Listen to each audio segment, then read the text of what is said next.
ফেরাউন সবচেয়ে শক্তিশালী ছিল, তার সাথে মুসা আলাইহিস সালাম, সাথে দুনিয়া ছিল না, শুধু আল্লাহ ছিল। ইব্রাহিম আলাইহিস সালাম নমরুদ আগুনে ফেলেছে, দুনিয়া সব তার থেকে আলাদা হয়ে গেছে। গোটা ক্ষমতাটা নমরুদের, শুধু ইব্রাহিমের কে ছিল? আল্লাহ ছিল। আইয়ুব আলাইহিস সালাম অসুস্থ হয়ে পড়ে আছে, কোন পৃথিবীর চিকিৎসায় কাজ হয় না, এরকম অসুস্থ লোক আমরা মাঝে মধ্যে নাই হই না? তখন আপনি কি বলেন? আমার আর ভাই কিছু নাই, আফসোস করে বলে, কয় ভাই আমার আর কিছু নাই, আল্লাহ ছাড়া আমার এখন উপায় নেই। আরে ভাই, এটা গর্ব করে বলবেন, এটা আনন্দ করে বলবেন, এটা বুক টান করে বলবেন, অহংকার করে বলবেন যে আমার ভাই আর কিছু দরকার না, আমার কি আছে? আল্লাহ। এই কথা যখন কেউ বলে তখন নমরুদকে মোকাবেলা করা তার কোনো কঠিন কাজ, তখন ফেরাউনকে মোকাবেলা তার কোনো কঠিন কাজ, তখন এই দুনিয়ার কোন এর চেয়েও বড় জালিম যদি মনে কেউ কাউকে দাবি করে, ওই জালিমকে মোকাবেলা করা আপনার জন্য তখন কঠিন হবে না। আমরা কি পারবো ইনশাআল্লাহ? এটা হলো রমাদানের সবচেয়ে বড় শিক্ষা। আল্লাহ এই জন্য বলেছেন রমাদান আমার, আমি তোমার। আর আমাদের এখন এগুলো আমাদের এখন এই ইয়াং জেনারেশনে ডায়লগ হয়ে গেছে উল্টা। এখন ডায়লগ হয়ে গেছে উল্টা, যেখানে তরুণ প্রজন্ম, আমরা আমাদের তরুণ প্রজন্ম, আমাদের ছাত্রদেরকে, শিক্ষকরা ছাত্রদেরকে, আমাদের এই শ্রদ্ধাপূর্ণ পিতৃতুল্য মুরব্বীরা যারা আছেন, তারা সন্তানদেরকে এই ডায়লগ যেখানে শেখানোর কথা, সেখানে এখন তারা রাস্তাঘাটে কি করে? তুমি আমার, আমি তোমার। অথচ তার এই রমাদানে তরুণ যুবকের আজকে এখান থেকে ডায়লগ মুখস্থ করে নিয়ে বেরিয়ে যাও। ছাত্র যুবকেরা এখান থেকে ডায়লগ মুখস্থ করে বেরিয়ে যাও, কপাল খুলবে, না হলে কপাল পুড়বে। আমরা তাদের সামনে দাঁড়িয়ে কথা বলছি, এই জন্য বলছি আমাদের পায়ের নখ থেকে মাথার চুল পর্যন্ত আপনারা জানেন। কেন জানেন? ওই আল্লাহর সামান্য পরিচয়টুকু আমাদের বাবা মা, আমাদের সম্মানিত শিক্ষক বৃন্দ আমাদের মধ্যে তুলে ধরেছেন বলে আজকে এতটুকু সন্তান আপনারা পেয়েছেন। যদি আগামী দিনে এর চেয়ে ভালো সন্তান পেতে চান, তাহলে আজকে ডায়লগ হবে আল্লাহ আমার, আমি আল্লাহর। বলেন আমার সাথে, আমি আল্লাহর, আল্লাহ আমার।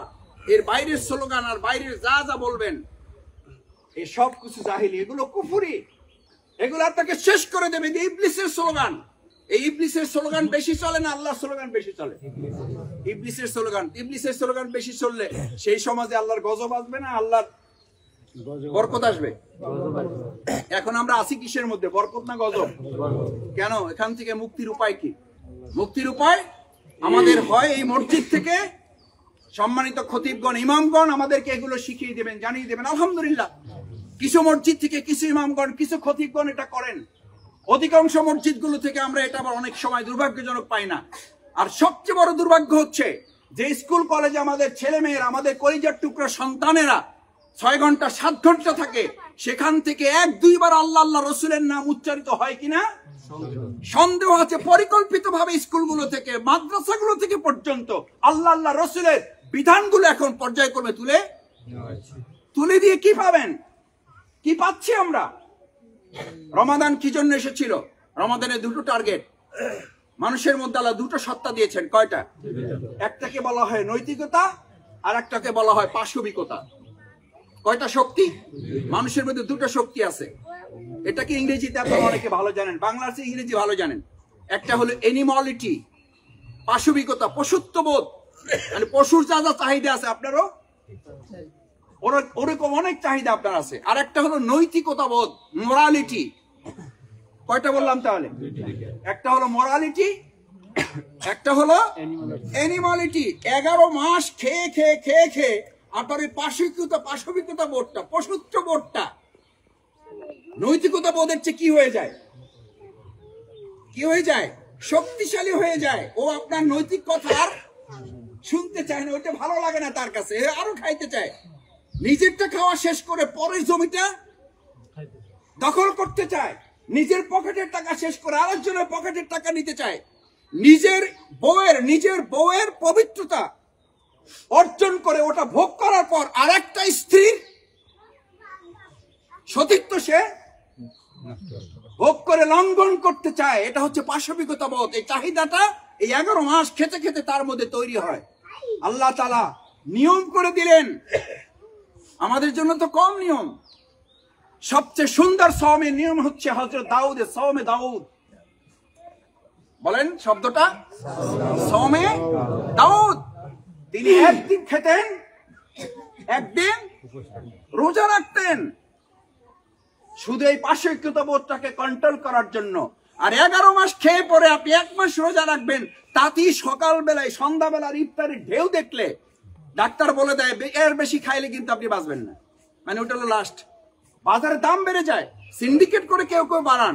আমাদেরও সেক্ষেত্রে কি আছে, ত্রুটি আছে, যা না কিনলে চলে। আমি অনেককে দেখেছি বলছে কি করেন, কয় ভাই 1 মাসে বাজার করতে যাচ্ছে। আমি বলি 1 মাসে বাজার করতে হবে কেন, 7 দিন পর যদি আপনি আবার বাজার করেন অসুবিধাটা কি আপনার?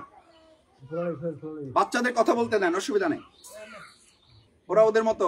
বলা হয় যে এখনকার সমাজে নামাজের কাতারে যদি পিছন থেকে বাচ্চাদের আওয়াজ শোনা না যায় তাহলে ভবিষ্যৎ অন্ধকার। সেই জন্য বাচ্চাদের কখনো আঘাত করবেন না নামাজে, এটা মুসল্লিদের বিনয়ের সাথে অনুরোধ করি। এটা আমাদের সময় আমরা মুরব্বীদের দেখেছি, কিছু ত্রুটি বিচ্যুতি তখন ছিল, আল্লাহ মাফ করুন। এখনকার পৃথিবীর সমস্ত ইসলামিক স্কলাররা বলেন, আপনারা ছোট ছোট ভিডিওতে দেখবেন বিদেশে এরকম নামাজ চলে, বাচ্চাদের জন্য পাশে খেলার প্লে গ্রাউন্ড আছে, এই নামাজের সাথে প্লে গ্রাউন্ড আছে। আপনাদের বাংলাদেশের কোন মসজিদে প্লে গ্রাউন্ড আছে? তা বাচ্চারা কোথায় যাবে? বাচ্চারা তো নাচ গানের প্লে গ্রাউন্ডে যাবে।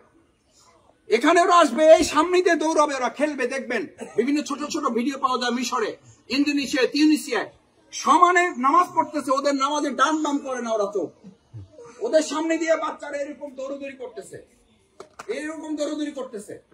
এবং ওদের একটা চমৎকার ডায়লগ আছে, যদি তোমার নামাজের সামনে এবং পিছনে বাচ্চাদের কিচির মিচির আওয়াজ পাখিদের মতো শুনতে না পাও, তাহলে বুঝতে হবে তোমার ওই প্রজন্মের ভবিষ্যৎ অন্ধকার। আমরা আমাদের ভবিষ্যৎ অন্ধকার করতে চাই না ইনশাআল্লাহ।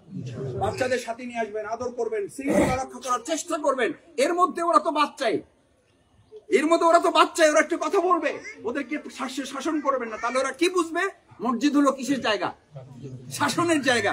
ওখানে যাওয়া যাবে না, ওখানে যাওয়া যাবে না। আমি যদি এখন আপনাদেরকে জিজ্ঞেস করি আজকে আমরা আয়োজনটা করতে পারলাম না কেন, এটা ব্যর্থতা শফিকুল ইসলাম মাসুদকেও নিতে হবে। সরকার উদ্যোগ নিয়েছে না বাচ্চাদেরকে স্কুলে নেওয়ার জন্য, কি লোভ দেখাইছে? কি লোভ দেখাইছে? বিস্কুট দিবে, টিফিন দিবে, এইটা দেবে, ওইটা দিবে, তারপরে টাকা দিবে। অভিভাবককে লোভ দেখাইছে, টাকা দিবে। এত কিছু করে আপনি তাকে স্কুলে লোভ দেখায় নিলেন। আজকে মসজিদে এখানে কে উদ্যোগ নিয়েছেন, যতগুলো বাচ্চা আসবে প্রত্যেকের পকেটে একটা করে চকলেট ঢুকাই দেবো? কে উদ্যোগ নিয়েছেন? যত বাচ্চা আসবে প্রত্যেকের পকেটে একটা করে বিস্কুটের প্যাকেট ঢুকিয়ে দেব। কে উদ্যোগ নিয়েছেন? প্রত্যেকের বাচ্চার পকেটে যাওয়ার সময় একটা করে চিপসের প্যাকেট ঢুকিয়ে দিব। যদি হতো তাহলে এই ছেলেগুলো এখান থেকে বাড়ি যাওয়ার পর আবার বারবার জিজ্ঞেস করতো, বাবা আমি কখন আবার মসজিদে যাব। এই চিপস খাওয়ানোর পলিসি রাসূল করিম সাল্লাল্লাহু আলাইহি সাল্লামের সময় তারপরে সালফে সালেহিনগণ করেছিলেন। খেলতে গিয়েছেন, মা শিখিয়ে দিয়েছেন নামাজ পড়তে হবে, আগ্রহ তৈরি করতে হবে। আমাদের দায়িত্ব, আমাদের আপনাদের নামাজ পড়তে হবে। আল্লাহর ভয় দেখাতো, তো আল্লাহর ভয়, ছোট মানুষ কি আর আল্লাহর ভয় বুঝবে? ওকে শিখাতো, নামাজ পড়াতো, নামাজের সময় ছোট্ট করে চিনির একটু টুকরা, মিষ্টির একটু টুকরা যায় নামাজের নিচে রেখে দিত। মা ছেলেকে শিখাতো, বাবা তুমি যদি নামাজ পড়ো তাহলে আল্লাহর পক্ষ থেকে তোমার জন্য সবসময় নামাজের শেষে তুমি কি পাবা। আজকে এই পদ্ধতি শেখানোর কথা ছিল আমাদের সন্তানের নামাজের জন্য, সেই পদ্ধতি আমাদের প্রচলিত শিক্ষা ব্যবস্থা নিতে পেরেছে, আমরা পারলাম না। দুর্ভাগ্য এই জাতির মুসলিম, দুর্ভাগ্য মসজিদ কমিটির, দুর্ভাগ্য শফিকুল ইসলাম মাসুদের। হঠাৎ করে খেলতে চলে গেছে, মনে নাই ঘটনা? খেলতে চলে গেছে, মা তো দুশ্চিন্তা পড়ে গেছে, আজকে তার জায়নামাজের নিচে চিনি কে দেবে? ছেলে আবার আজকে, ওই দিন তো খেলার মাঠ, সবাইকে বলে গেছে নামাজ পড়তে চলো। নামাজ পড়লে কি পাওয়া যায়?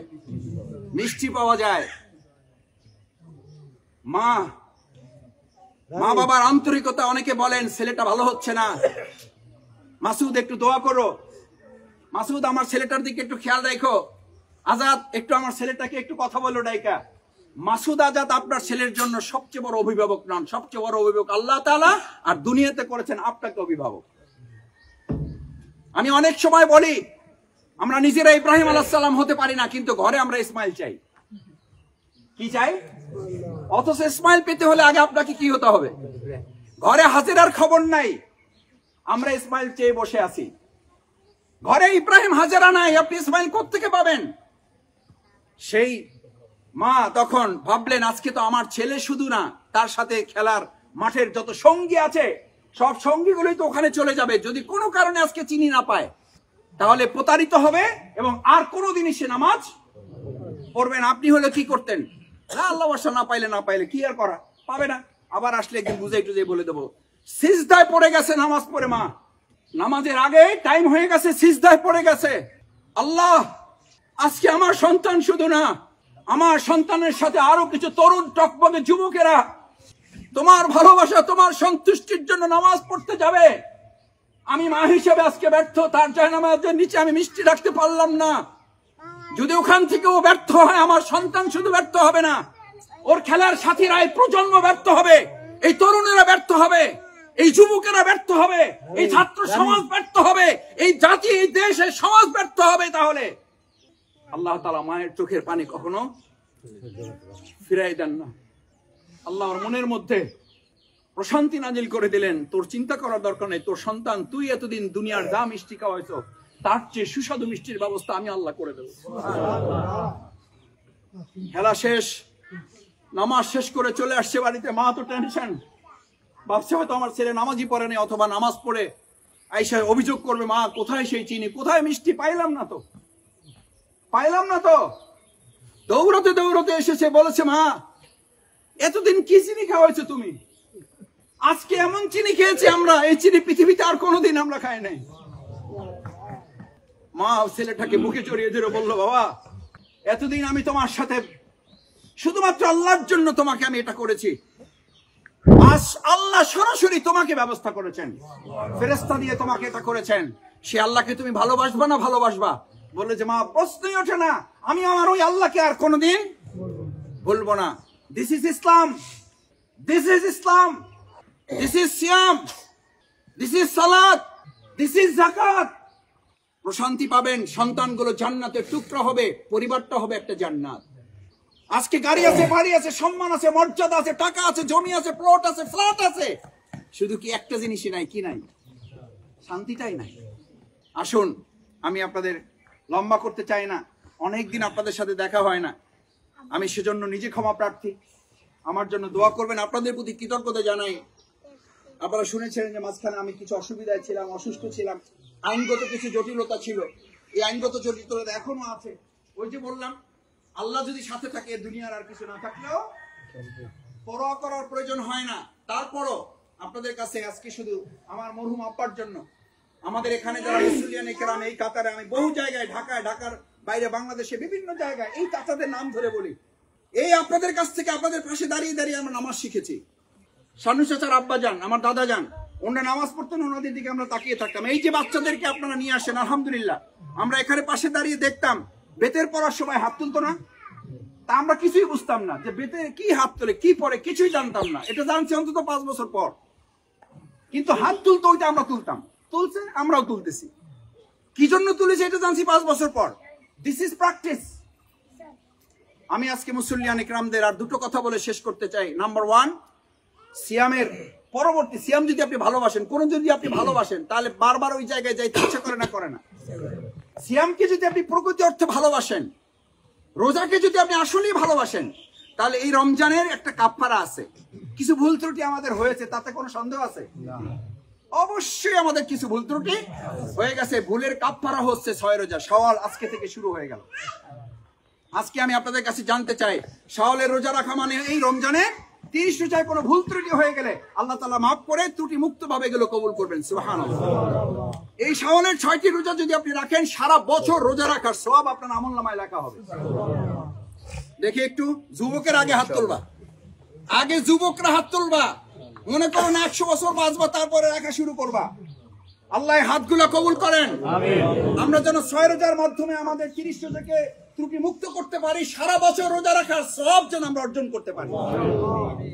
দ্বিতীয় যে অনুরোধ করে আমার কথা শেষ করতে চাই, সিয়াম রমাদান আমাদেরকে মূলত কি শিখিয়েছে? লাআল্লাকুম তাত্তাকুন। কাকে ভয় করো? আল্লাহকে ভয় করার কথা শিখিয়েছেন। আমরা মোটামুটি শিখতে পারছি তো, আলহামদুলিল্লাহ। আচ্ছা, পারছেন না পারছেন এটা বোঝা যাবে এখন। একটা উদাহরণ দিই। ধরেন আমাদের রমাদানের ইফতার করার টাইম ছিল 6টা 19 বা কততে লাস্ট 22-এ ছিল লাস্ট, 6টা 22-এ ছিল। আপনি 6টা বেজে গেছে, 6টা 15 বেজে গেছে, ওই সময় কিছু সন্ত্রাসী আসলো, প্রশাসনে কিছু লোক আসলো, কোন একটা টার্গেট নিয়ে আসছে। হয় আপনাদের সাথে কোনো ঝামেলাও আছে, আপনার সাথে বা আমার সাথে কোনো ঝামেলা আছে, তার দুনিয়াবি থাকতে পারে, রাজনৈতিক থাকতে পারে, সামাজিক থাকতে পারে, অর্থনৈতিক থাকতে পারে। আইসা বললো যে আমার কাছে ইফতারের প্যাকেট আছে, বাজে 6টা 15, ইফতার হলো 6টা 22-এ। কন্ডিশন দুইটা, হয় ইফতার খাবেন নালে গুলি খাবেন। তাকওয়া মানে কি? জিজ্ঞেস করা হলো, ওটা কঠিন অর্থ, সহজ অর্থটা বুঝেন, সহজ অর্থটা বুঝেন। তাকওয়া বুঝানোর জন্য বলা হলো একটা রাস্তা। রাস্তা কয়টা না দুইটা? রাস্তা একটা, ভালো করে বুঝেন, একটা রাস্তা। রাস্তাটা একটু চিকন সরু, 2 নম্বর কন্ডিশন। 3 নম্বর হলো পাশে আবার দুই পাশে কি বিছানো? ফুল বিছানো। জোরে বলেন, ফুল বিছানো না কাটা বিছানো? তাহলে কয়টা হইলো? রাস্তা কয়টা না দুইটা? চিকন না মোটা? পাশে ফুল বিছানো না কাটা বিছানো? এবার চতুর্থ কন্ডিশন হলো আপনাকে এটা দিয়ে যেতে হবে। পঞ্চম কন্ডিশন হলো আপনি তো চাইলেই একবার উলঙ্গ হইতে পারবেন না, তাতে তো ফরজ তরক হবে। কারণ আমাদের অবস্থা কোনো কোনো ক্ষেত্রে ওই রকম। কয় যে মাথায় টুপি নাই, তুমি কি নামাজ পড়তে আসছো? কয় তাহলে কি করবো? কয় যা আছে ওইটা খুলে মাথা বান্ধো। এদিকে সুন্নাত আদায় করতে গিয়ে নিচে ফরজ শেষ হয়ে গেছে। এই অবস্থা আমাদের দেশে আছে না নেই? আছে। আল্লাহ আমাদের মাফ করুন, আল্লাহ বুঝার তৌফিক দান করুন। এখন ওই লোকের যদি বলা হয় জামা কাপড় সব খুলে তুমি চলে যাও, তাহলে কোনো অসুবিধা নাই। তাহলে তো জামার উপর দিয়ে যাওয়ার কথা ছিল, এবার যাবে কিসের উপর দিয়া? চামড়ার উপর দিয়া। এটা তো ঠিক হবে না। তখন তাকে বলা হলো রাস্তা একটা চিকন, দুই দিকে কাটা বিছানো। আমার মাদ্রাসার প্রিন্সিপাল এখনো বেঁচে আছেন, গতকালকে আমি তার সাথে দেখা করে আসছি। উনি আমাকে এই তাকওয়ার কথা শেখানোর সময় হাসতে হাসতে বলতেন, মাসুদ এই কথা যদি ওই জামানায় তখন জিজ্ঞেস করা না হতো, এই জামানার আমাদের লোকদেরকে জিজ্ঞেস করা হতো, এবং এখনো যদি আমি আপনাদেরকে জিজ্ঞেস করি, আগে যদি বলে না নিতাম, তাহলে আপনাদেরকে বলতাম রাস্তা একটা আছে, দুই দিকে কাটা বিছানো, চিকন, আপনাকে যেতে হবে। সাথে সাথে বলতেন, মাসুদ তোমার মাথা খারাপ হইলে হইতে পারে, তুমি ঢাকা থেকে আসছো, তুমি রাস্তা কম চেনো, রাস্তার কি দেশে অভাব পড়ছে? বলতেন না? বলতেন না? এখন একটু আসতে বলতেছেন। আরে ওখানে যেমন ওইটা বলতেন, এখন এইটা বলেন। রাস্তা বললেই হবে? শফিকুল ইসলাম মাসুদ, মনিরুল ইসলাম আজাদ আর আউয়ালরা বললেই কি হবে? রাস্তা কি আমাদের চেনা নেই? 2-4টা রাস্তা আমাদের চেনা আছে। ওই রাস্তায় শেষ না, আরো রাস্তা আছে। আজকে নামাজে তো আপনি কথা বলেন না যে রাস্তা অনেকগুলো, আপনি তো নামাজে প্রতি রাকাতে বলেন ইহদিনাস সিরাতাল, অসংখ্য রাস্তা। কি বলেন? একখান রাস্তা, একটা রাস্তা একটা। 72 দল হবে, তার মধ্যে এক দল শুধু জান্নাতে যাবে। তাহলে কয় দল? 2 দল না 1 দল? রাস্তা 3টা না 1টা? কিন্তু আমি আপনি রাস্তা ঠিক করছি কয়টা? আরে কি হাজার হাজার রাস্তা, পছন্দ মতো যখন যেখানে যে রাস্তা লাগছে সেই রাস্তা আপনি বানিয়ে নিছেন।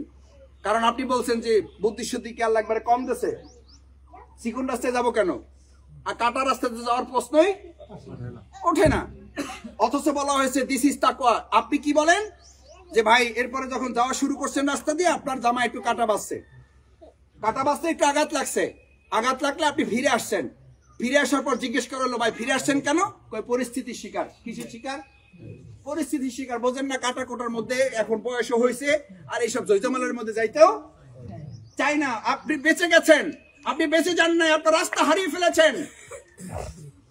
আপনি রাস্তা হারিয়ে ফেলেছেন। এই কথা যারা খুব অহংকার করে বলেন, খুব বুদ্ধিমত্তা কৌশল প্রয়োগ করে, মানে নিজেকে একটু বুদ্ধিমান বুদ্ধিমান ভাব দেখান রাস্তায়, কয় ওইসব জয়জমালের মধ্যে আমি নাই, ওসবের মধ্যে আমি জড়াই না। ভাই আল্লাহ তো টুকটাক জ্ঞান বুদ্ধি দিছে, রাস্তা আরো নিজে তৈরি করে নিছি। রাস্তা আপনি যেটা তৈরি করে নিছেন সেটা হচ্ছে ইবলিসের রাস্তা। ইবলিসের রাস্তা চলার জন্যই শুধু ইবলিস অহংকার করেছিল, আনা খায়রুম মিন। এই রাস্তাঘাটে চলতে গিয়ে আল্লাহ মাফ করুক, এরকম ইবলিসদের সাথে আমাদের দেখা হয় না? হয় না? এই ইবলিসের কথা কোরআনে বলা আছে না নাই? মিনাল জিন্নাতি ওয়ান নাস। শয়তান শুধু জিনদের মধ্যে আছে না মানুষের মধ্যে আছে? আল্লাহ মাফ করুন যে আমাদের এখান থেকে শয়তানি দূর করে দিন। গোটা জিন্দেগি থেকে শয়তানির ওয়াসওয়াসা আমাদেরকে মুক্ত করে দিন। রাস্তাটা চিকন, দুই দিকে কাটা বিছানো।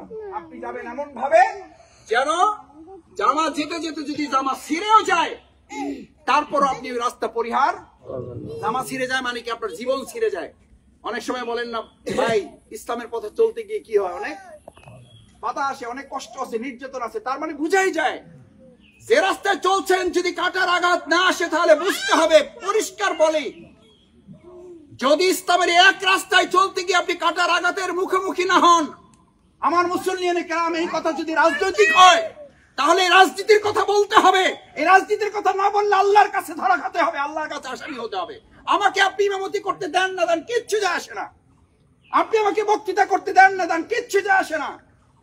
এখন ইমাম সাহেব যদি আমার পাঞ্জাবি ধরে টানে আর বলে মাসুদ ভাই আপনি বক্তৃতা করার পর তো আমার ইমামতি নাই, আপনি পাঞ্জাবি টানবেন নিচ থেকে আর আমি উপরের দিকে তাকিয়ে বলবো আপনি তো নিচ থেকে পাঞ্জাবি টানেন আর উপর থেকে আল্লাহর আসমানি আযাব আমার জন্য অপেক্ষা করছে। যদি সত্য কথাটা আমি বলতে না পারি, আল্লাহ রাসূলকে কোরআন নাজিল করে বলে দেওয়া হলো ফাসদা বিমা তুমারু ওয়ারিদ আনিল মুশরিকিন। আমি এই জন্য বলেছিলাম মাইক দরকার নেই, আমার কথা এরকম 2-4টা আশেপাশে বাড়ি শুনতে পাবে আলহামদুলিল্লাহ। কেন? এটা আমার জন্য না, এটা ইবাদত। এই চিৎকার করে যে কথা বলছি এটা ইবাদত। জালিমের রাষ্ট্রে, মুশরিকদের রাষ্ট্রে, কুফরের রাষ্ট্রে, ফাসিকদের রাষ্ট্রে আল্লাহর কসম করে বলি, যদি এখন এখানে ডিবি পুলিশ, এসপি পুলিশ, এখানে ডিজিএফআই, এনএসআই, এসবি, গোয়েন্দা সংস্থার সমস্ত অস্ত্রশস্ত্র সজ্জিত হয়ে যায় এই ঈদগাহ মাঠ, সমস্ত সন্ত্রাসীদের ভারী অস্ত্র নিয়ে যদি আমাদেরকে ঘেরাও করে ফেলে, আল্লাহর কসম এই রোজাদারদের সেই চরিত্র থাকতে হবে। 6টা 15-তে ইফতার করার পরিবর্তে আপনি কি সিদ্ধান্ত নিয়েছিলেন? গুলি খাওয়ার না ইফতার খাওয়ার? যদি ওটা রাজনীতির কথা না হয়, কুতিবা আলাইকুমুস সিয়াম, ওটা কার নির্দেশ পালন করতেন? আর আল্লাহর জমিনে আল্লাহর দ্বীন বিজয় করার দায়িত্ব আমাদের উপর আছে না নাই? এটা কার নির্দেশ? আল্লাহর নির্দেশ। এবার আপনি আকিমুস সালাত, কুতিবা আলাইকুমুস সিয়াম, এটা পালন করার জন্য আপনি বললেন, সিদ্ধান্ত নিলেন প্রয়োজনে গুলি খাবো, তারপরও আমি 1 সেকেন্ড আগে, 15 মিনিট না, 15 সেকেন্ড না, 1 সেকেন্ড আগেও আমি তোমাদের দেওয়া ইফতার খাবো না। কারণ ওই সমস্ত গুলি, ওই সমস্ত বন্দুক, ওই সমস্ত ডিবি, এসবি, এনএসআই, ডিজিএফআই, এই সমস্ত লোকের বন্দুককে আপনি পরোয়া না করে সিয়াম আপনাকে শিখিয়েছে যে আপনি শুধু কাকে ভয় করবেন।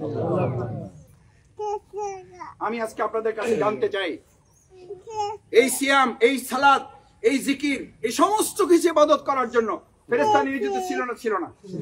আপনাকে আমাকে আল্লাহ তাআলা আলাদা করে কেন পাঠিয়েছেন? মূল দায়িত্ব কি? ইন্নী জাইলুন ফিল আরদে খলিফা, আমরা আল্লাহর প্রতিনিধিত্ব করব। ভাইয়েরা, সম্মানিত রোজাদার, দিনদার মুসলিম ইকরাম, আমার এলাকার সদ্য মুরব্বিন ইকরাম, আমার তরুণ, আমার যুবকেরা, আমার ছাত্র ভাইয়েরা, প্লিজ মাথায় ঢুকাও এটা, আমার যুবকেরা মাথায় এটা ঢুকাও। এই নামাজ, এই জিকির, এই সালাত, এগুলো করতে করতে ফেরেশতারা কি টায়ার্ড হয়ে আল্লাহর কাছে বলেছিল মানুষ পাঠান? বরং ফেরেশতারা কি করেছিল? আর্গুমেন্ট করেছে, প্রতিবাদ করেছে, দরকার নেই, এরা মারামারি, কাটাকাটি, ফাসাদ করবে, ঝগড়া করবে, রক্তারক্তি করবে। আল্লাহ বললেন আমি শুধু সেই উদ্দেশ্যে পাঠাচ্ছি না, আমি পাঠাচ্ছি যে কাজ তোমরা করতে পারবে না সেই কাজ আমার এই আল্লাহর গোলাম, আমার বান্দারা করতে পারবে। আমরা এখন ফেরেশতাদের যা কাজ সেগুলো নিয়ে আমরা করে আত্মতুষ্টিতে ভুগতেছি, মূল কাজে আমরা এখন হাত দিতে পারি নাই। সেই জন্য আমি বলি, আপনারা সবাই তো কৃষি জমির সাথে সম্পৃক্ত।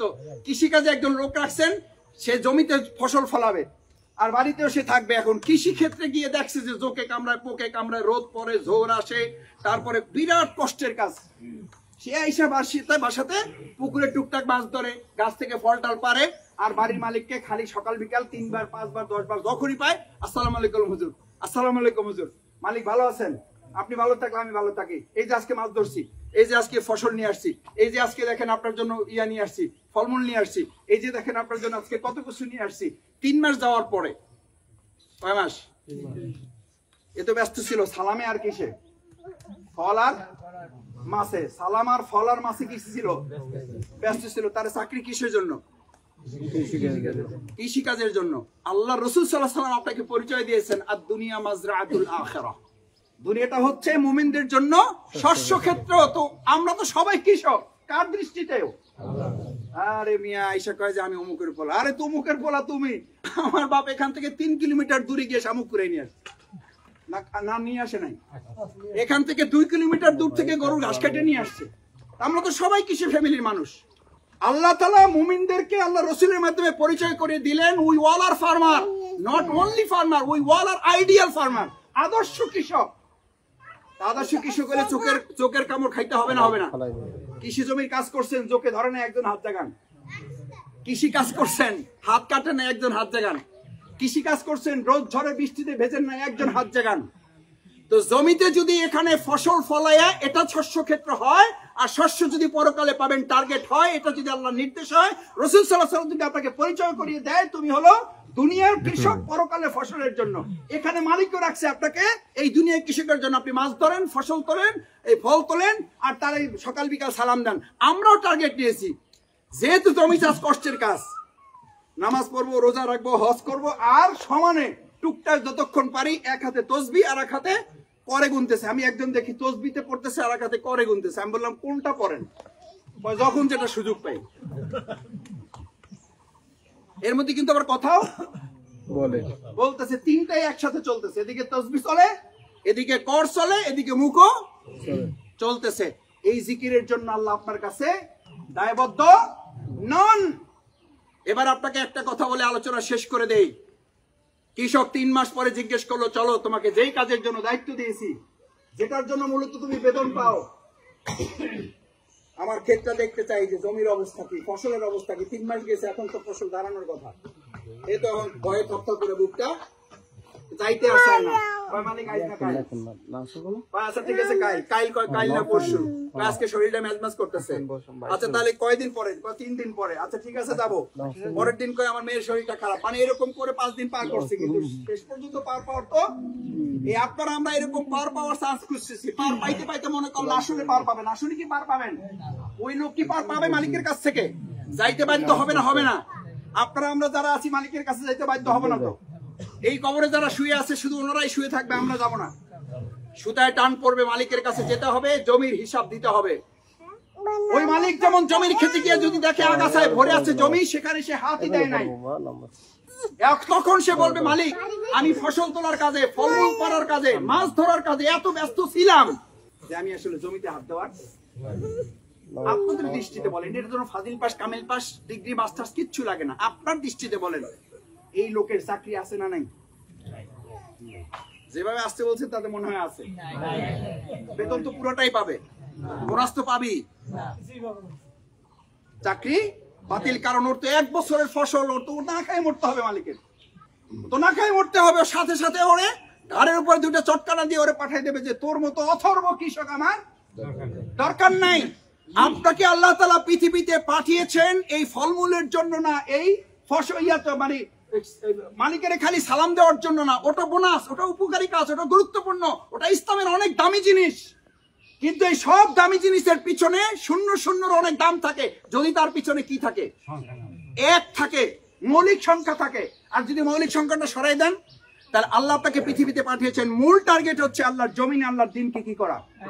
কায়েম করা। সেই জন্য রাসূল করিম সাল্লাল্লাহু আলাইহি ওয়াসাল্লাম এই সিয়াম, এই সালাত, এগুলো হচ্ছে আমাদের জন্য প্রশিক্ষণ, ট্রেনিং। আমরা ট্রেনিং নিয়েছি। সেজন্য আল্লাহ রাসূল বলেন আস-সাওমু জুন্নাহ, আস-সাওমু জুন্নাহ, রোজা হচ্ছে তোমাদের ঢাল। ভাই ঢাল কে নেয়? দুর্বল মানুষ না শক্তিশালীরা নেয়?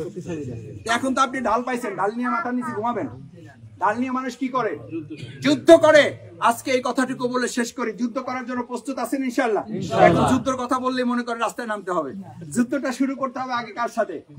নিজের সাথে। নিজের এই যে আজকে জোহর নামাজ জামাতে পড়তে পারবো কিনা, যুদ্ধ শুরু। ফজরের নামাজ ঘুম থেকে উঠে মসজিদে জামাতে পড়তে পারবো কিনা, যুদ্ধ শুরু। চোখ এখন থেকে যাওয়ার পরে বহু তরুণ যুবকদের দেখবেন আজকে রাস্তায় ভরপুর। প্রত্যেকের চোখ হয় মোবাইলের দিকে, না হলে দুনিয়ার কোন সৌন্দর্য সে উপভোগ করার জন্য খুঁজতেছে। আজকে আফসোস করে বলি, পত্রিকার পরিসংখ্যান বলছি, গত 30 দিনে যত মদ, বিয়ার, জুয়া এবং ইয়াবা বিক্রি হয় না, আজকে একদিনে গোটা 30 দিনের তার কয়েক গুণ বিক্রি হবে। এইটা আপনার ঠিক বললেও ঠিক, না বললেও ঠিক। তার মানে কি? তার মানে কি? ট্রেনিং নিয়েছি, ঢালও পেয়েছিলাম,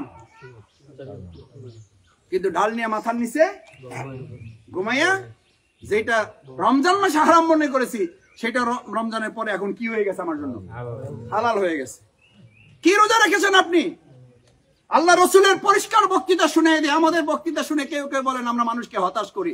আরে ভাই, গেছে একজন ক্যান্সারের রোগী, ডাক্তার যদি তার মাথায় হাত বুলিয়ে বলে আপনার কিছুই হয় না, আপনি তো বাঁচবেন, যান প্যারাসিটামল 2টা আর সিবিট নিয়ে যান, সমানে চুষবেন আর খাবেন। ওর যদি বাঁচার আরো 7 দিন টাইম থাকতো তো তার 3 দিন আগে মারা যাবে। এটা কি ডাক্তার তার প্রতি ইনসাফ করছে না জুলুম করছে? জুলুম করছে। আমাদের মতো লোকদেরকে কেউ কেউ প্রশ্ন করেন, মাসুদ ভাই আল্লাহর জমিন আল্লাহর দিন বিজয়ের কথা বলতে গিয়ে আপনারা ইবাদতের কিছু বিষয়কে হালকা করে ফেলেন। আমি বলি আমরা এখন আক্রান্ত মানুষ, আমরা এখন রীতিমতো ক্যান্সার আক্রান্ত, টাইফয়েড আক্রান্ত, মৃত্যুপথ যাত্রী। ইমানের দৃষ্টিতে আমরা হাসপাতাল শুধু ভর্তি না, ওয়ার্ডে না, আমরা কেবিনে না, আমরা আইসিইউতে না, আমরা সিসিইউতে না, আমরা ইমানের দৃষ্টিতে এখন অলরেডি লাইফ সাপোর্টে আছি। কোন সাপোর্টে বলেন? লাইফ সাপোর্টে। কিসের দৃষ্টিতে? মানে লাইফ সাপোর্ট কি রে বলে? জান যায় আর আয়, আর আমাদের ইমান বলেন ওখানে জান যায় আর আয়, আর আমাদের ইমান। আরে ভাই এটা আমার কথা না, মুহাম্মদুর রাসূলুল্লাহ সাল্লাল্লাহু আলাইহি ওয়াসাল্লামের কথা। একটা জামানা আসবে আমার শেষ সময় যখন মানুষের ইমান সকালে থাকবে, বিকালে থাকবে না। বিকালে ইমান নিয়ে বের হবে, সকালে ইমান নিয়ে ঘর থেকে বের হতে পারবে না। সেই জামানা আসবে না? এসে গেছে। তাহলে জান যায় আর আয় নাই, ইমান তা কোথায় আছেন? কেবিনে আছেন, ওয়ার্ডে আছেন, না লাইফ সাপোর্টে? আইসিইউতে আছেন না সিসিইউতে আছেন? কোথায় আছেন বলেন? লাইফ সাপোর্টে ইমানওয়ালারা এখন রমজানের এই ঢাল নিয়ে প্রথম নিজের সাথে যুদ্ধ।